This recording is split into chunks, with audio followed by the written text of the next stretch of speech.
नमस्ते दोस्तों, आज की नई कक्षा में आप सभी का फिर से स्वागत है। जैसे कि हम पढ़ रहे हैं कुटिया में राजभवन कविता, आधुनिक कविताओं में पहली, और हमने पिछली कक्षा में उसका सारांश देखा है और जो 1 अंक के लिए आने वाले प्रश्न उत्तर है उनके बारे में हमने चर्चा की है। इसके बाद आज मैं आपको 3 मार्क्स के लिए आने वाले 3 अंकों के लिए आने वाले प्रश्नों के उत्तर यहाँ पर दिखा रही हूँ। उसी के साथ साथ मैं अपनी ओर से इन्हें एक्सप्लेन भी करूँगी। मैं चाहती हूँ कि इन उत्तरों को आप अपने नोट्स में लिखें और इनका स्क्रीनशॉट लेकर आप इसे लिख सकते हैं, या मैं जब पढ़ती हूँ तो आप सुन लीजिए। एक आध ग्रामेटिकल मिस्टेक इसमें हुई है, उसके लिए क्षमा करें, और जो आंसर मैंने दिया है उस आंसर को आप सही करके ठीक करके अपने नोटबुक में लिखिए। तो पहला प्रश्न है, निम्नलिखित प्रश्नों के उत्तर लिखिए। ये आपके लिए 3 मार्क्स के लिए आने वाले प्रश्न हैं। सीता जी अपनी कुटिया में कैसे परिश्रम करती थी? प्रस्तुत कविता में सीता जी अपने स्वावलंबन और परिश्रम का वर्णन करती हुई कहती है, इस वन में दूसरों पर मैं अवलंबित होकर नहीं हूँ, यहाँ पर स्वावलंबी होकर अपने पैरों पर खड़ी हुई हूँ, मैं आत्मनिर्भर हूँ। परिश्रम के कारण मैं स्वयं ही अपने अंचल से हवा करती हूँ, हवा लेती हूँ। मेरे शरीर का वास्तविक आनंद यहाँ परिश्रम से ही है, ये मुझे पता चला है। सीता देवर लक्ष्मण के साथ, राम के साथ उस कुटिया में रहती है। कुटिया में बहुत ही साधारण सा वो जीवन जी रही है और अपने काम स्वयं वो करती है, और वहाँ पर किसी प्रकार के सेवक दास दासियाँ वहाँ पर नहीं हैं। तो अपने हर काम को खुद करना, अपना दैनिक जीवन खुद जीना, ये उसने सीखा है। और इस प्रकार श्रम करने से उनका स्वास्थ्य भी अच्छा हो रहा है, उन्हें परिश्रम करने का आनंद का अनुभव भी हो रहा है, उन्हें अपने परिश्रम से मिली सफलताओं पर गर्व भी लगता है। ऐसा पहले प्रश्न का उत्तर है। तो आप जो मैंने पॉइंट्स के रूप में सिर्फ उत्तर दिया है पहला, उसके साथ साथ आप और एक्सप्लेनेशन भी, जैसे कि मैंने बताया, वो भी उसमें लिख सकते हैं। दूसरा प्रश्न है, सीता जी प्रकृति सौंदर्य के बारे में क्या कहती है? उत्तर, वन में सीता जी की कुटिया के चारों तरफ कोमल पत्ते, पौधे, हरी घास, हवा से हिलते हुए घास दिखाई देती है, और राम, सीता, लक्ष्मण का ये सभी लोग मिलकर स्वागत करते हैं। वहाँ कोमल मन के भावनाओं के समान वहाँ के फूल खिला करते हैं। जैसे कि स्वागत करते हुए हमारे मन में जिस प्रकार की भावनाएं सामने वाले व्यक्ति के लिए होती है, वैसी भावनाएं इन कोमल पत्तों, पौधों में, पेड़ों में राम, लक्ष्मण, सीता के लिए नज़र आ रही है। वहाँ सीता जी के कदमों में मानो मोती बिछाए गए हैं। वास्तविकतः घास के ऊपर ये हिमकण गिरे हुए हैं।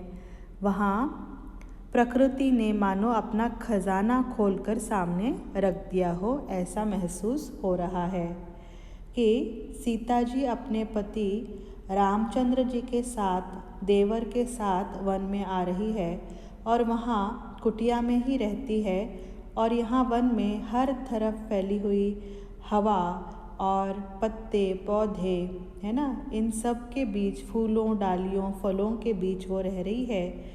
और उसका भोजन भी क्या है? यहाँ के जो फल है, यहाँ के जो हरे पत्तों में भरकर फल का भोजन वो करते हैं। राजभवन में जिस तरह से चांदी की थाली में खाना परोसा जाता है, वैसा खाना यहाँ पर नहीं, यहाँ पर हरे पत्तों में रखे हुए सेब, हरे फल जो है वो भोजन के रूप में ग्रहण करती है। और इस तरह से प्रकृति मानो उनके सामने अपना खजाना खोलकर प्रकृति ने रख दिया है, क्योंकि हरियाली, शुद्ध हवा और उसमें बसी हुई गृहस्थी ये वाकई में खजाने के रूप में ही है। और सीता इसीलिए अपने आप को सौभाग्यशाली समझती है। तो प्रश्न 3, सीता जी कुटिया में कैसे सुखी है? सीता माता स्वयं को सौभाग्यशाली समझती है कि इस वन में आकर वह प्राकृतिक सौंदर्य में अपना जीवन यापन कर रही है। वह स्वावलंबी बन गई है। यहाँ उसकी थाली में फल और फूलों की कोई कमी नहीं है। यहाँ की मुनि बालाएँ सीता की सखियाँ बन गई है। वन में ही उनको अपने गृहस्थ जीवन का अनुभव आया हुआ है। तो यहाँ पर परिश्रम करना, अपने दैनिक जीवन को जीना क्या होता है, ये यहाँ पर आकर सीता माता ने सीखा हुआ है और वो बहुत ही आनंदी है और बहुत ही सुखी है। ऐसा सुख उन्हें राजभवन में भी नहीं मिलता था, इसीलिए सीता माता राजभवन से भी बढ़कर सुख मुझे यहाँ पर मिल रहा है, ये इस कविता में वो बोलती हैं। अगला प्रश्न 4, कुटिया में राजभवन कविता का आशय संक्षेप में लिखिए। यानी इसको हमें क्या करना है, सभी पदों का सारांश इसमें लिखना है। मानव जीवन चक्र में सुख दुख यह जीवन का अंग है।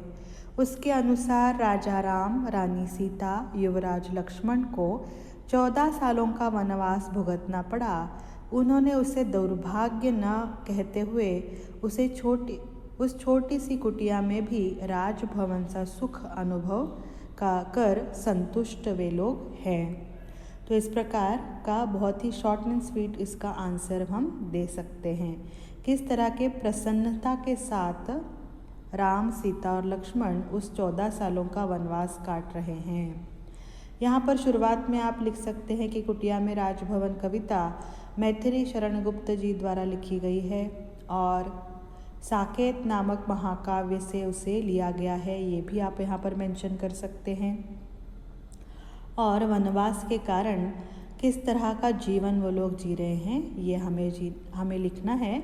और मैंने आपको यहाँ पर कुछ ठोस पॉइंट्स में ये उत्तर दिया हुआ है, तो आप इसे बार बार सुन सकते हैं और उसको बाहर कर सकते हैं, या उसे आप नोट्स में लिखना तो कंपलसरी है ही।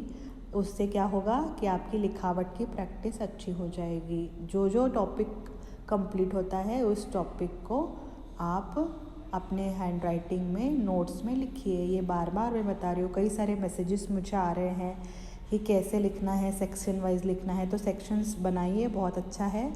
और हैंड राइटिंग आपका अच्छा हो और पैराग्राफ वाइज लिखिए। और आपने अगर और आर्टिस्टिक वे में भी लिखा तो चलेगा।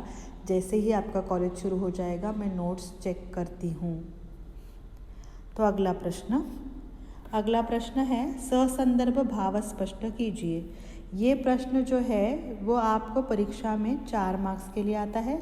लास्ट क्लास में मैंने कहा था कि मैं एक पैटर्न बताऊंगी आपको किस तरह से संदर्भ सहित स्पष्टीकरण लिखा जाता है।